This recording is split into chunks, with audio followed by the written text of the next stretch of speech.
Broadcasting live from the Roswell Infinity Studio, it's time for North Atlanta's BIZLINK, the Greater North Fulton Chamber of Commerce, linking you to business leaders. North Atlanta's BIZLINK is brought to you by Veritech. Veritech, great people, remarkable service.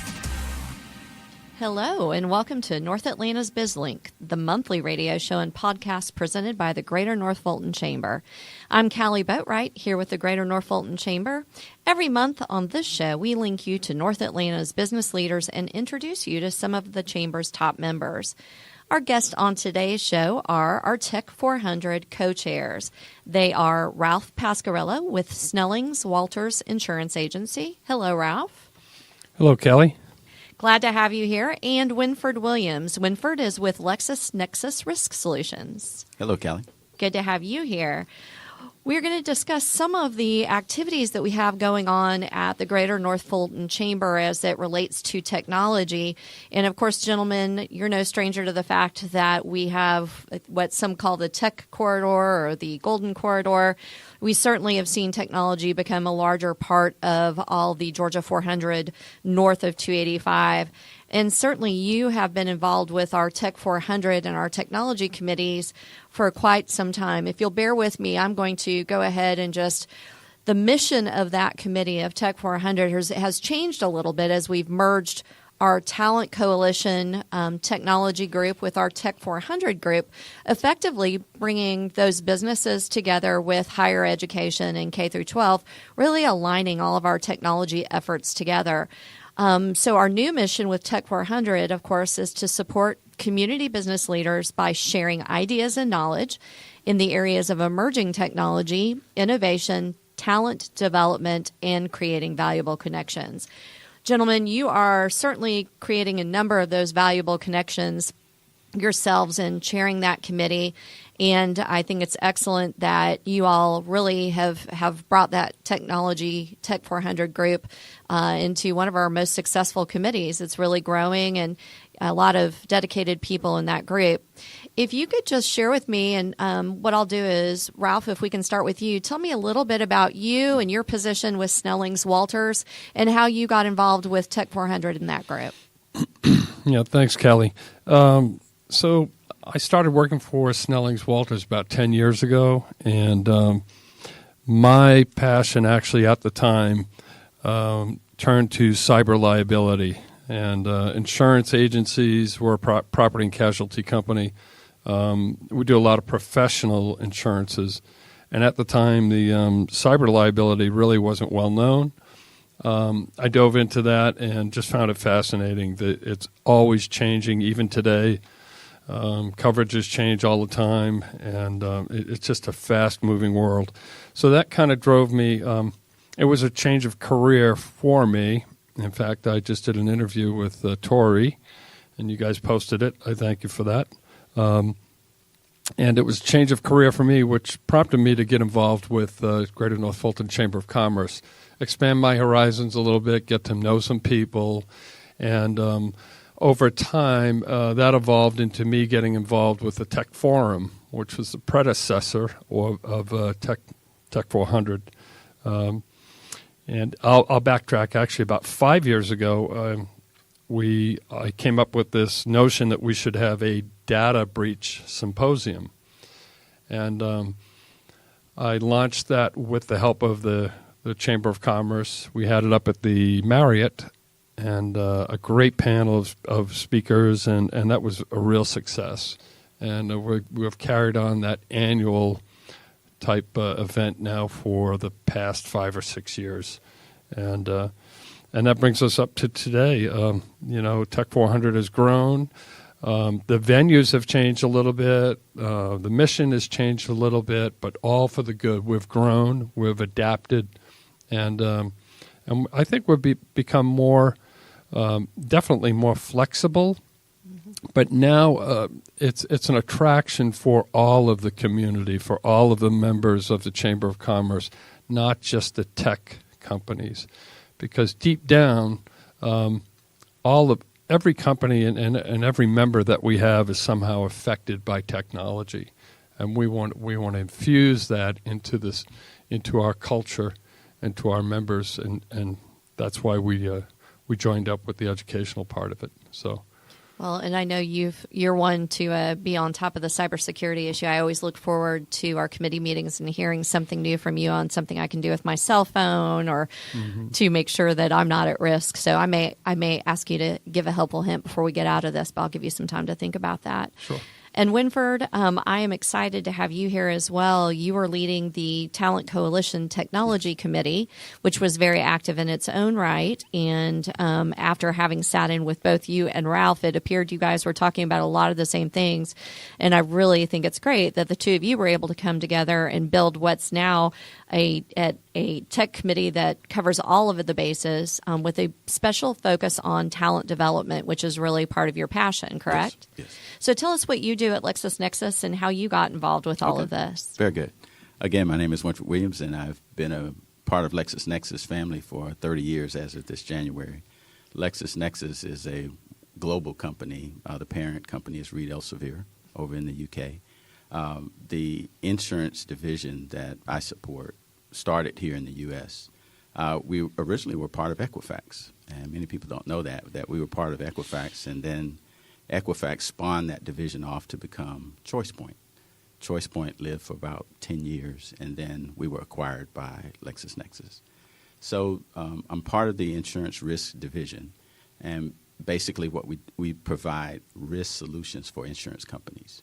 We help them provide data solutions for their problems. We help with the entire workflow from underwriting all the way to renewal, all the way to claims. We do analytical work for our carriers, our customers. We provide underwriting solutions, marketing campaign solutions. So anything that touches the insurance sector, we provide data solutions for them. It's not just giving a client data. We have to provide intelligence that comes along with that data to help them make intelligent decisions. And so that's why you have the title Risk Solutions, because we help them assess risk by providing solutions associated with the data. Well, that makes sense, and certainly data without any intelligence connected to it could be risky in and of itself. Right. So, Winford, you really have a passion for this talent development piece. And yeah. I know I've heard off and on different numbers, but specifically in the technology area up in this area in Atlanta, in North Atlanta, there is right now a negative 2.9% unemployment rate, which, is interesting to have a negative unemployment rate. In other words, we have so many jobs and job opportunities available in that technology sector that there just aren't enough employees to go around. And I know this is something that you've worked on with, combined with colleges and universities and such. Can you speak to that a moment? Yes, and that's actually how I was introduced to the chamber. One of our HR partners invited me to come and sit in on a discussion. And she just kind of brought me along and said, hey, they're talking about technology stuff. Can you go with me? And as I sat in and listened to the common problem that was being faced, not just by Fortune 500 companies, everyone was suffering from the same. So that was my initial push to participate. I sat in that one meeting, and that one meeting turned into a 3-year journey. And so with that, we have come to know some of the issues that have arrived in the North Fulton area, but there are people coming together to solve those problems. And one is that we have Monty Green, which you're well familiar with, coming forward with solutions that the governor is sponsoring to start apprenticeship programs. That's one huge effort that if companies were aware that exists and how to implement, will help with this negative job market that we're in. So that's one, and then there's others associated with not just apprenticeship programs, but internship programs. We were kind of tackling that problem as well. And in tackling that problem, you have to change the mindset of many of our corporate partners from a perspective of changing the minimum requirements for these positions that are open all over the county and all over the state, really. We were focusing on a 4-year degree program, and that's all we were talking about. But many of the positions that are open don't require that. And so we have to change the mindset to allow a 2-year degree to come in and be an entry point into the job market. And then that person gets trained, upskilled along the way, and before you know it, you have a productive associate that is really committed to the company, and that 2-year, 3-year normal ebb and flow of a person coming in and exiting a company turns into more of a 5-year partnership. So all companies are suffering from the same problem. And so at the Chamber, we're coming together to try and unify resources to solve that problem. And the Talent Coalition was one that was focused on that.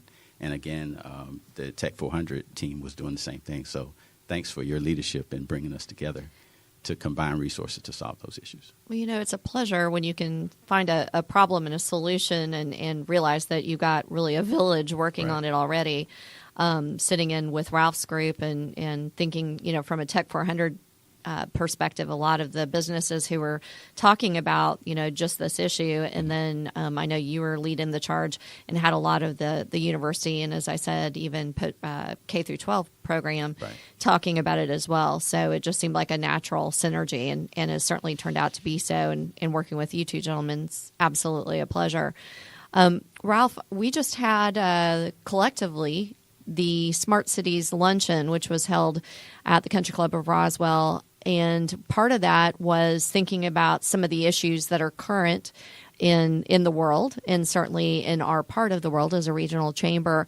Can you maybe talk a little bit about the Smart Cities initiative and what that looked like? Maybe not the luncheon in particular, but some of the folks and what we're seeing? Mm-hmm. Sure. When it comes to smart cities, everyone has their own definition. And we had 3 panelists along with our moderator from Georgia Tech. But the 3 panelists, one from Cox Communications, one from Southern Company, and one from AT&T, they all had their different version of what smart cities means to them and what their part of their piece or contribution to a smart city is. We could ask 100 different technology companies, what does a smart city mean to you, and how do you plug in, or what is your added value added to a smart city concept? So, as Winford alluded to, information, smart cities depends on information, the analytics and the gathering of information that LexisNexis does. And by the way, I want to give a plug for them, because without them, I don't get quotations from my underwriters and actuaries that I need when I go to write cyber insurance for a company. So the connectivity here between an insurance broker, what I do, and what LexisNexis does to support us and a lot of brokers, we appreciate, because without that information, we can't properly identify risks. Right. So a little plug to LexisNexis. Thank you so much. Yeah, you're welcome. I just want a better rate next time. So, so information is king. Nowadays, the analytics and the information that we gather, I don't know the exact rate of input, but someone was talking about millions of gigabytes daily, and maybe Winford could talk about that a little bit, but and we rely on that. That's where artificial intelligence comes in and be able to help us with traffic coordination, traffic lights, power grids, things of that source. It's not just having Wi-Fi available when you're sitting downtown on a park bench. That's not smart cities. Smart cities is what we do with that information that we gather. And then again, we have to be careful with the information that we do gather because of things like governance, data protection that we see in Europe right now, GDPR, and that is coming our way quickly. That's going to assure some people that their information doesn't get out there. So it will help on some of the risk portion of information leaking, but it will also hamper people that rely on that information for doing their business. So it's kind of a double-edged sword, but I think overall we need to control how much information we gather on people for privacy purposes. Does that make sense? It does. Yep. And I see Winford shaking his head. Yes, absolutely. Yeah, again, he who owns the information. It's always been that way, and in the past, certainly, it was more of a written communication. He who owned the ink, and I think in today's world, it's certainly he who can not just collect the data, but as you said, be able to analyze and look at that and really distill thoughtful processes from it. So tell me a little bit about, some of the concerns you've heard about that Smart Cities initiative. And Yeah, actually, from a perspective of collecting the data, it's just like with the database concept. If you collect data and you can never retrieve the information, what was the purpose or the value of collecting the data? Not only from a collection or providing analytical power to the data, you have to have the compute power as well to be able to process that massive amount of data, make a decision, and push that information back out. So it's not from a perspective of just having a little device in a vehicle. You have to have a infrastructure behind it in order for that smart city concept to work and work effectively. So that's where having a smart city initiative in a particular area, it infuses or energizes the entire ecosystem from a perspective of networking, from a perspective of the physical device, the collection of the data, back to what he mentioned earlier, cybersecurity. The data has to be anonymized to where it's not, you can't finger or identify a specific person, but yet there's value and benefit of having those data points to be able to provide that analytical power that comes along with the data.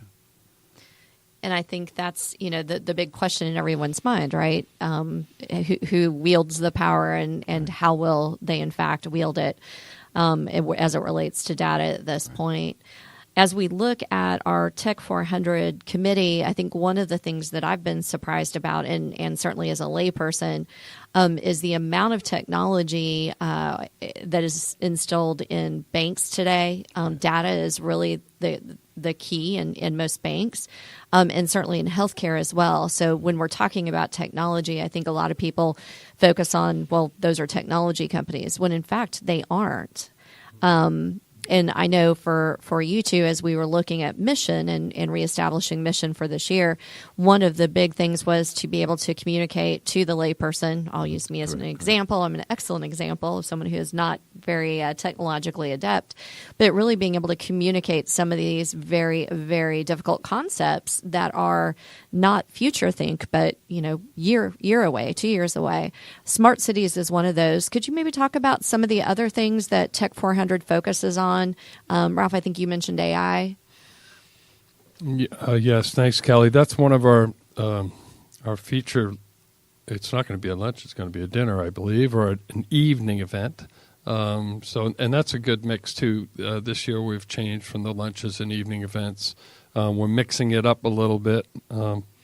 So our next event coming up is going to be on artificial intelligence, AI. I don't want to use too many click words here, but so AI. We did one last year. It was fantastic. It was a great venue. We had some samples came in. Some people with actual devices. There were several local companies that came in and brought in their hardware as well. So, I'm not an expert on AI. I do know that it helps with everything we do.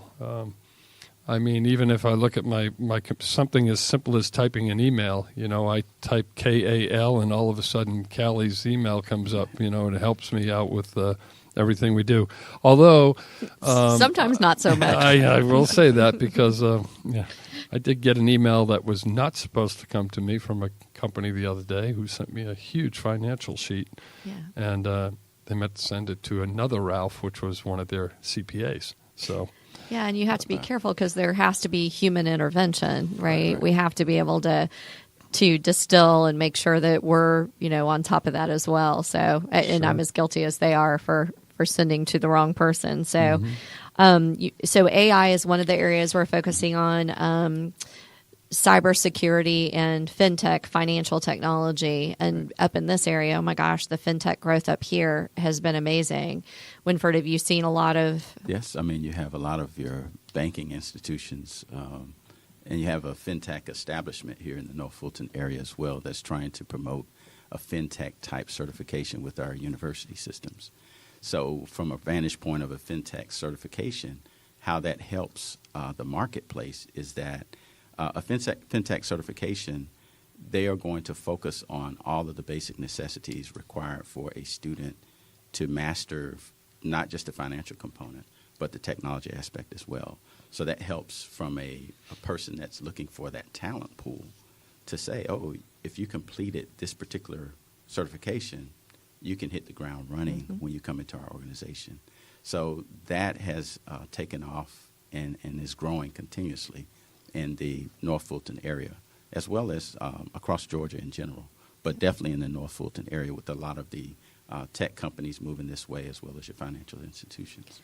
I've heard a quote that something like 80% of the financial transactions that go through credit cards are actually processed up in this area. Have you heard that? In the world. Yes. In the Correct. world, Yep. yes. That's correct. I I think that's just amazing when you think about that. I know I'm doing my part to charge as often as possible. Yeah, Well, there you it's go. commerce. We're in charge of commerce here. So I did want to mention before we get too far into it, yes, our next event is going to be May 23rd, and that's going to be at the Gwinnett Technical College here in Alpharetta on that campus. And that will be innovation, again, through emerging technology, artificial intelligence, augmented reality, and virtual reality.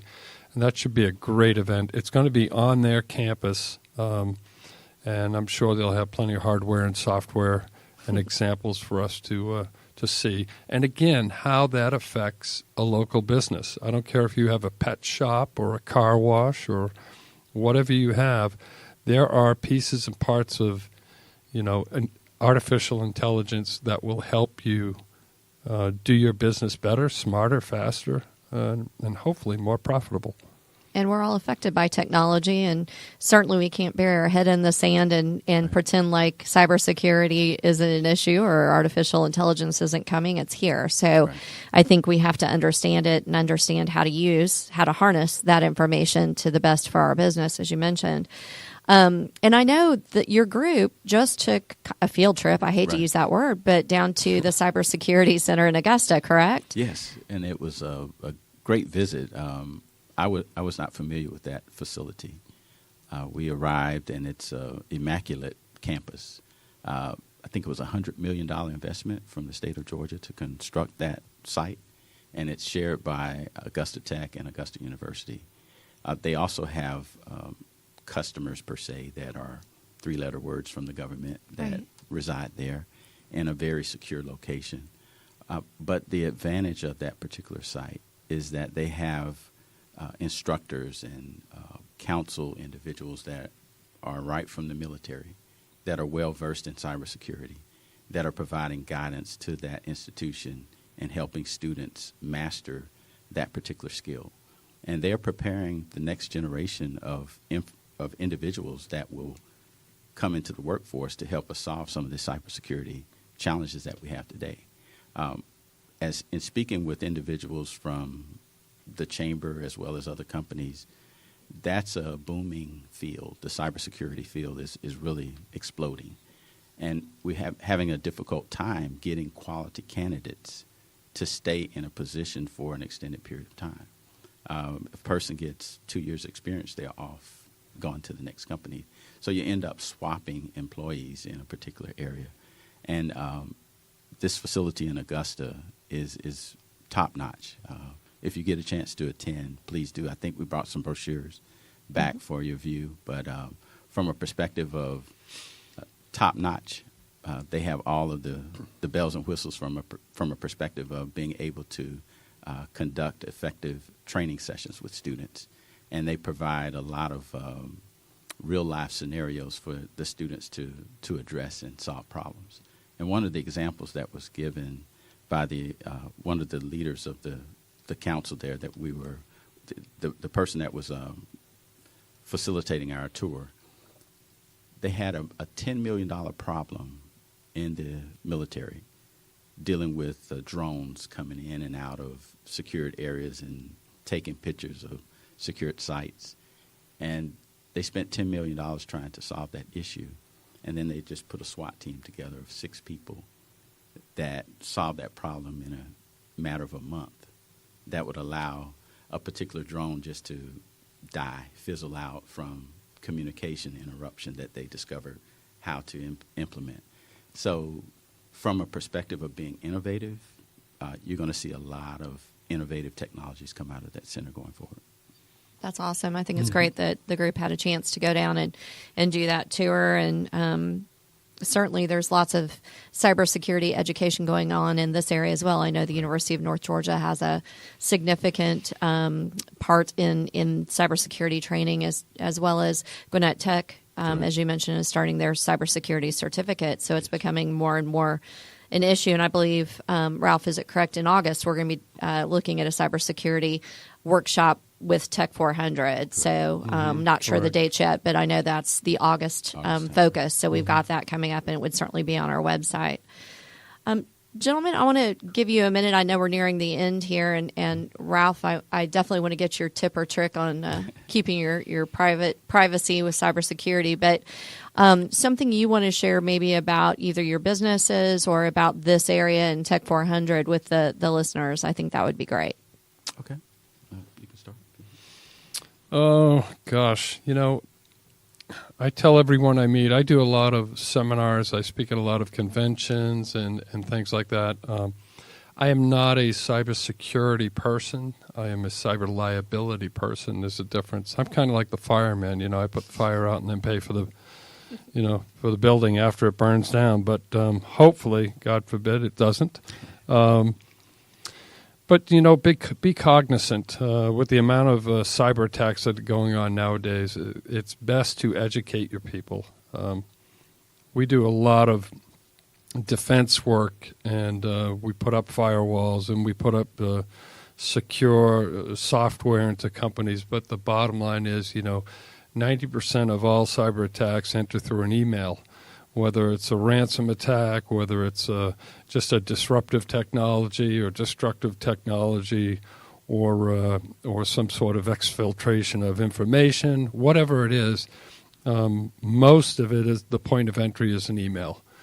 And so what I tell all of our staff and everyone that I meet, along with some of the cybersecurity people that I do events with, on panelists, is don't open anything.